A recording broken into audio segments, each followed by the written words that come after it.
The year is 1941, and America faces an impossible mathematical nightmare. Nazi U-boats are sending Allied ships to the ocean floor faster than the entire shipbuilding industry of the United States can replace them. Every month, dozens of cargo vessels vanish beneath the waves, each one taking precious supplies, equipment, and sometimes hundreds of lives with them. The calculus is brutally simple and terrifying. At the current production rate of 230 days per ship, the Allies will lose the war before they can build enough vessels to win it. In smoky war rooms across Washington, admirals stare at charts that predict defeat not through enemy superiority, but through simple arithmetic. Britain is starving. Troops lack ammunition, and the entire Allied war effort teeters on the edge of collapse.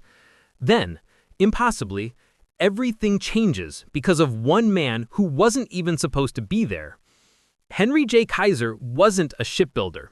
He'd never constructed a vessel in his life. He was a dam builder, a road paver, a construction magnate who'd made his fortune pouring concrete and moving dirt in the American West. When he walked into his first meeting with Navy officials, the traditional shipbuilders in the room practically laughed him out the door. This outsider, this civilian with dirt under his fingernails and no maritime pedigree, claimed he could revolutionize an industry that had operated the same way for centuries. The established shipyards, with their generations of expertise and traditional methods, dismissed him as a dreamer, a con artist, or worse. They'd been building ships the right way, the only way, using time-honored techniques passed down through decades. Who was this interloper to suggest otherwise? But Kaiser had seen something they couldn't see, blinded as they were by tradition. While touring shipyards, he watched skilled craftsmen spending weeks custom-fitting each piece of a ship, bending and hammering metal plates into unique shapes, riveting them together one by one in a process that required extraordinary skill and unbelievable time. He saw bottlenecks everywhere, single points of failure where one delayed craftsman could hold up an entire production line. And in that moment, Kaiser had a revelation that would change naval history. What if ships weren't handcrafted masterpieces, but mass-produced products, assembled like automobiles on Henry Ford's revolutionary assembly lines? What if instead of building ships, you manufactured them? The idea was heretical. Ships weren't cars. They were massive, complex structures that dealt with the enormous stresses of ocean waves, carried thousands of tons of cargo, and needed to survive torpedo attacks. Every vessel was slightly different, adapted to specific needs and circumstances. The very suggestion that you could standardize and mass-produce them seemed to violate everything the shipbuilding industry knew to be true. But Kaiser wasn't interested in what was traditional. He was interested in what was possible. And he had a secret weapon that the traditional shipbuilders had never seriously considered: welding instead of riveting, and prefabrication instead of custom construction. Here's where it gets absolutely wild. Kaiser reimagined the entire process from the ground up.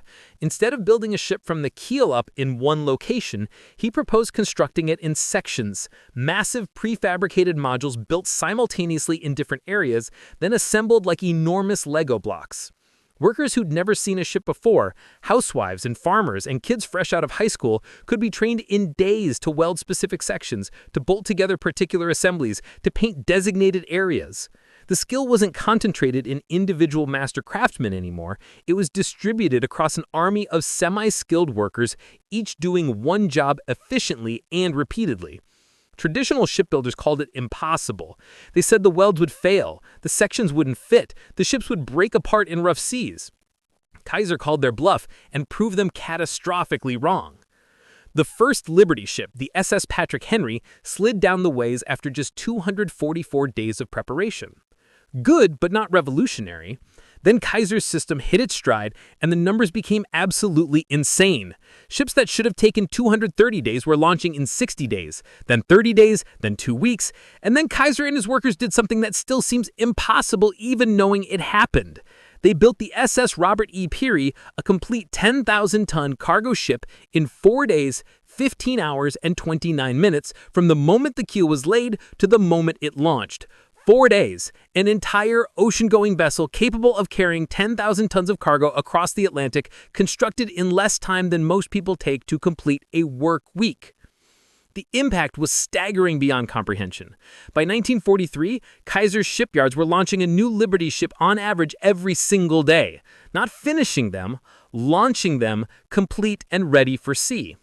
The Richmond Shipyard No. 2 in California became a monument to industrial might, with multiple ways launching vessels in a carefully choreographed dance of steel and welding fire.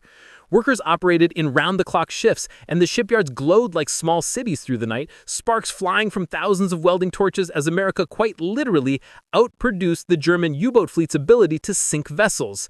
For every ship the Nazis sent to the bottom, 3 more appeared to take its place.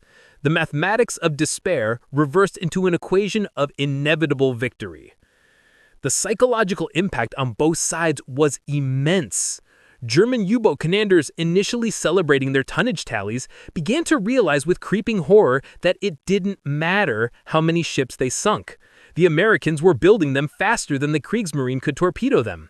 And every month the gap widened. Meanwhile, for the Allies, those boxy, ungainly Liberty ships became symbols of hope itself.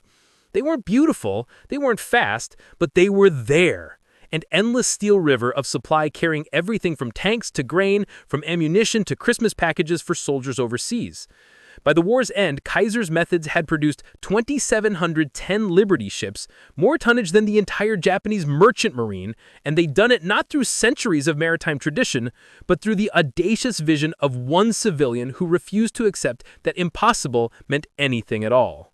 The man who never built a ship didn't just revolutionize shipbuilding, he changed the outcome of the Second World War, proving that sometimes the most dangerous thing you can be in a crisis isn't inexperienced, it's trapped by conventional wisdom.